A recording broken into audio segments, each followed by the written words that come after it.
సచివాలయ నిర్మాణంలో ఐటీ పేరుతో లూటీ చేసిరట. 6 నెలల్లోనే అడ్డగోలుగా ధరలు పెంచిరట. 180 కోట్ల నుంచి 361 కోట్లకు పెంచినారట. గ్లోబల్ టెండర్లు పిలవకుండానే నామినేషన్ పైన ఐటీ పనుల అప్పగింత. టీఎస్టీఎస్ అభ్యంతరం తెలిపిన బేఖాతరు. ఇష్టారీతిన భారీ ధరలకు పరికరాల కొనుగోళ్లు. గతంలోనే 180 కోట్ల బిల్లు చెల్లింపు. ఇంకా పెండింగ్ లో ఉన్న 181 కోట్ల బిల్లు. భవన నిర్మాణ అంచనా వ్యయం పైన ఆరోపణలు. విజిలెన్స్ విచారణకు ఆదేశించిన ప్రభుత్వం. దీని మీద గతంలో బక్కా జడ్సన్ గారు అనుకుంటా అందులో ఉన్న కంప్యూటర్ల మీద కంప్లైంట్ కూడా చేసినారు. మొత్తం సెకండ్ హ్యాండ్ పనికిరాని కంప్యూటర్లు అన్ని అందులో పెట్టినారు. మొత్తం బిల్లులను ఎత్తుకపోయినారు, పైసలను ఎత్తుకపోయినారు, మొత్తం దోపిడీ చేసినారండి. ఎవరు దీనికి ఈ టోటల్ దీనికి ఎవరు మళ్ళీ ఇక్కడ కూడా జేఎస్ రంజన్ ఈ బ్యాచ్. మరి ఎక్కడ ఉన్నాడు జేఎస్ రంజన్? రేవంత్ రెడ్డి పక్కన ఉన్నాడు. అప్పుడు కేసీఆర్ పక్కన ఉండే, కేటీఆర్ పక్కన, ఇప్పుడు రేవంత్ రెడ్డి పక్కన వచ్చి నూతన సచివాలయ భవన నిర్మాణంలో అక్రమాలు చోటు చేసుకున్న ఆరోపణలు మళ్లీ తెరపైకి వచ్చాయి. ఈ అంశంపై కాంగ్రెస్ పార్టీ ప్రతిపక్షంలో ఉన్నప్పుడు విమర్శలు చేయగా, దీంతో పాటు సచివాలయంలోని విభాగాల్లో ఏర్పాటు చేసిన ఐటీ పరికరాల కొనుగోళ్లలో కూడా అవినీతి జరిగిందన్న ఆరోపణలు వెల్లువెత్తుతున్నాయి. ఐటీకి సంబంధించి మొత్తం పనులకు 180 కోట్లు ఖర్చవుతుందని ప్రారంభంలో అధికారులు అంచనా వేయగా 6 నెలల్లోనే దీన్ని 360 కోట్లకు పెంచినారట. ఎలాంటి నిబంధనలు పాటించకుండా ఇష్టారాజ్యంగా చెల్లింపులు కూడా చేశారు. ఈ అంశంపైన విజిలెన్స్ విచారణకు ఆదేశించినట్టుగా తెలిసింది. 3 ఏళ్ల క్రితం శంకుస్థాపన జరిగిన నూతన సచివాలయ భవనం నిర్మాణం పూర్తయి గత ఏడాది మే నెల నుంచి అందుబాటులోకి వచ్చింది. నూతన సచివాలయం కోసం 27.9 ఎకరాలు కేటాయించగా ఇందులో 8.58 లక్షల చదరపు అడుగుల్లో భవన నిర్మాణం జరిగింది. దాని తర్వాత మొత్తం భవనంలో ఐటీ పనులు చేపట్టేందుకు 180 కోట్లు ఖర్చవుతుందని 2 ఏళ్ల క్రితం అంచనా వేశారు.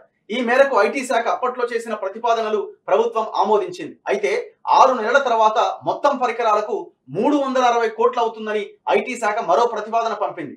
దీనిపైన ఎలాంటి విచారణ చేయకుండానే గత ప్రభుత్వం సవరణ ప్రతిపాదనలకు అంగీకారం తెలిపింది. టెండర్ల ద్వారా అనుమతి ఇవ్వాలి, లేదు మొత్తం నామినేషన్ పద్ధతిలో ఇచ్చి అవతల పడేసి ఎవరికి ఇవ్వాలనుకుంటే వానికి ఇచ్చేసేది. కొనుగోలు చేసిన పరికరాల ధరలు మార్కెట్ ధర కంటే ఎన్నో రెట్లు ఎక్కువగా ఉన్నాయట. ఉదాహరణకు ప్రభుత్వ విభాగాల్లోని కార్యదర్శి స్థాయి అధికారుల ఛాంబర్స్ లో అమర్చేందుకు నెట్వర్క్ స్విచ్లు కొనుగోలు చేసిరట. ఒక్క స్విచ్ ధర గరిష్టంగా 1,10,000 ఉండగా 3.5 లక్షలుగా పేర్కొన్నారట. చూడురిగా కథ. ఎక్కడి ₹1,00,000, ఎక్కడ 3.5 లక్షల రూపాయలు? వీళ్ళు మనుషులారా బాబు మీరు? ఇలా ప్రతి కొనుగోళ్లలో కూడా అధిక ధరలు చూపించి భారీ కుంభకోణానికి పాల్పడ్డారట. భవన నిర్మాణం ఖర్చులో 30%. గత ప్రభుత్వం పేర్కొన్నట్లు సచివాలయ భవనం మొత్తం నిర్మాణ ఖర్చు 617 కోట్లు. అయితే ఐటీ పరికరాల కొనుగోళ్లకు 180 కోట్లు ఖర్చు చేయడం పైన అప్పట్లో నిపుణులు ఆశ్చర్యం వ్యక్తం చేశారు. అంటే మొత్తం బిల్డింగ్ ఖర్చు ఏమో 617 అయితే కేవలం పరికరాలకి 180 కోట్లు. అంటే 617 కోట్లలో 30% 180 కోట్లు. ప్రముఖ అంతర్జాతీయ ఐటీ సంస్థల్లోని భారీ భవంతుల్లో కూడా పరికరాలకు ఇంత ఖర్చు కాదని వారు పేర్కొన్నారు. 180 కోట్లకే నిపుణులు ఆశ్చర్యపోయిన నేపథ్యంలో 361 కోట్లకు పెంపుతో నిధుల దుర్వినియోగం జరిగిందన్న ఆరోపణలు వెల్లువెత్తుతున్నాయి. అయితే ఇప్పుడు ఆ 180 కోట్లు పెంచింది పెండింగ్ లో ఉంది. ఆ 180 కోట్లు ఆమోదం తెలిపినారు. ఇంకొక 180 కోట్లకు ఆమోదం అయింది, ఇంకా రిలీజ్ చేయాల్సి ఉన్నది. ప్రభుత్వం వద్ద ఫైల్ పెండింగ్ ఉన్నది ఇప్పుడున్న ప్రభుత్వం దగ్గర.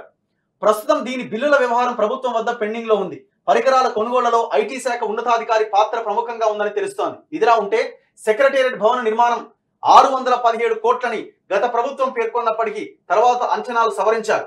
ఈ విషయంలో జేఎస్ రంజన్ అండ్ కల్వకుంట్ల తారక రామారావు జైలుకు పోవాలి. విచారణ పర్ఫెక్ట్ గా జరిగితే. ఎవరు మరి ఐటీ మినిస్టరు? షోటు బూట్ వేసుకొని 4 ఇంగ్లీష్ ముక్కలు మాట్లాడి జనాన్ని మాయ చేసి హైటెక్ సిటీ అక్కడ ఇక్కడ ఉన్న బిల్డింగ్లు చూపించి ఓ ఆహా ఓహో అన్నారు కదా. వీడి మింగిన కథ చూడండి ఎట్లుందో.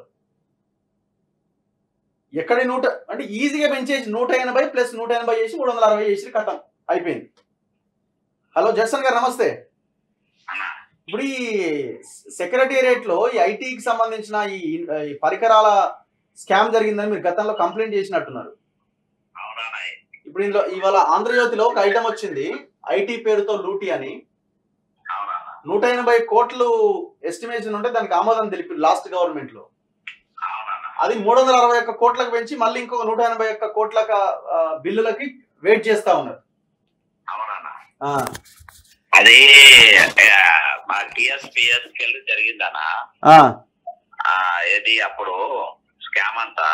ఓకే, అది single tender, actual global tenders కి ఇవ్వాలి. అప్పుడు గ్లోబల్ టెండర్స్ ఇవ్వకుండా ఎమర్జెన్సీగా మేము ఓపెన్ చేస్తున్నాం ఇది సెక్రటరియట్, కాబట్టి మాకు చాలా అత్యవసరం ఉన్నాయి ఇవి కొనుడు అని చెప్పేసి వీళ్ళు ఆధార బాధగా సింగిల్ టెండర్ లెక్క తయారు చేసి వాళ్ళకు అనుకూలమైన కంపెనీకి ఆ రోజు వాళ్ళు ఇచ్చిందానా. ఏం కంపెనీ అనేది, ఎవరిదో కంపెనీ ఉందానా నేను మర్చిపోయినా. ఇప్పుడు ఎవరున్నారు దీని వెనకాల? కేటీఆర్ అన్న, కేటీఆర్ జయేష్ రంజన్. ఓ జయేష్ రంజన్, ఓకే. అయితే కొన్న ఈ కంపెనీకి టిఎస్పిఎస్ కంపెనీ ఏదైతే ఉందో టిఎస్టిఎస్, దానికి ఎండి వచ్చి జయేష్ రంజనే. TSTS, TSTS Telangana state technical something ఏదో ఉంటది కదా. ఈ ఆఫీస్ కూడా చాలా సీక్రెట్ గా నడిపినప్పుడు అది దొరకనికే మనకు చాలా ఇబ్బంది అయింది. అది ఏడుంటది అంటే మన ఈ హాకా భవన్ ఉంటది అన్న.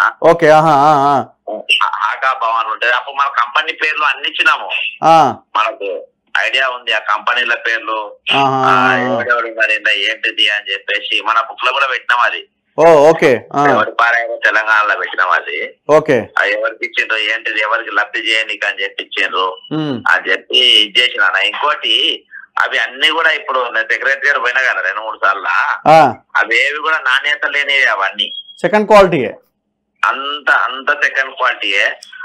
ఎండ కూడా నాణ్యత లేదు, నాణ్యత లేని అన్ని తీసుకొచ్చి అలా పెట్టేసిండ్రు అన్న. ఓకే, అదే మీరు అప్పుడు చెప్పినారు కదా, ఇప్పుడు ఇంటెల్ ప్రాసెస్ ఇవి వాడకుండా వేరే ఏవో యూజ్ చేసినారని. అవునవును, ఇంటెల్ వాడకుండా మారిందో అది చాలా రోజులు కాదంట, చాలా ఇష్యూ తీసుకున్నాం. కాకపోతే చాలా పెద్ద స్కామ్ అన్న ఇది. ఇదే విజిలెన్స్ ఎవరైతే ఇప్పుడు ఎంక్వైరీ చేస్తుందన్నారో అదే విజిలెన్స్ లో మనం కంప్లైంట్ ఇచ్చినాము. ఇవన్నీ మన ఎన్ని సంస్థలు ఉన్నాయి అవినీతి పైన, సెక్రటరీ అన్నిటిపైన మనం ఇచ్చినాం. ఇది 1000 కోట్ల స్కామ్ అన్న ఇది. అవునవునవును, వేల కోట్ల స్కామ్. రైట్ అన్న, థ్యాంక్ యూ. సో ఈ బిల్డింగ్ నిర్మాణము అండ్ ఈ పరికరాలు తీసుకుంటే ఈజీగా కోట్ల రూపాయలకు సంబంధించిన స్కామ్ ఇది ఇక్కడనే కనబడుతుంది. ఓన్లీ పరికరాల విషయంలో దాదాపు ఒక 200 కోట్లకు పైన స్కామ్ జరిగినట్టు కనబడతా ఉన్నది. ఈయన జ్వరం వచ్చి ఇంట్లో పడినాడు ఇప్పుడు కేటీఆర్. దీనికి ఆన్సర్ చెప్పురా బాబు అంటే చెప్పడు. ఏమైనా పట్టుకొని జనాన్ని మోసం చేసిరు, మాకు ఓట్లు వేయలేదు, జనం దురాశకు పోయారు, అత్యాశకు పోయారు, ఈ డైలాగులు. మరి ఈ దొంగ పని ఎందుకు చేసిరు? దొంగ పని మీద మాట్లాడినంటే మాకు మాటలు రావు. అప్పుడు నువ్వు 53 కోట్ల రూపాయలు ఆ ఫార్ములా కార్ రేస్ దాంట్లో ఎందుకు అరవింద్ కుమార్ సింగిల్ ట్రాన్సాక్షన్లో చేసిందంటే కేటీఆర్ చెప్తే చేసిన అన్నాడు. మరి కేటీఆర్ మాట్లాడవేంటే నేను మాట్లాడా. ఔటర్ రింగ్ రోడ్ విషయంలో ఏం జరిగింది, మరి దాని మీద ఎందుకు మేము మాట్లాడం. మేమేమైనా జనం తప్పు చేసిరు, మాకు ఓటేయలే, ఇదే మాట్లాడతాం.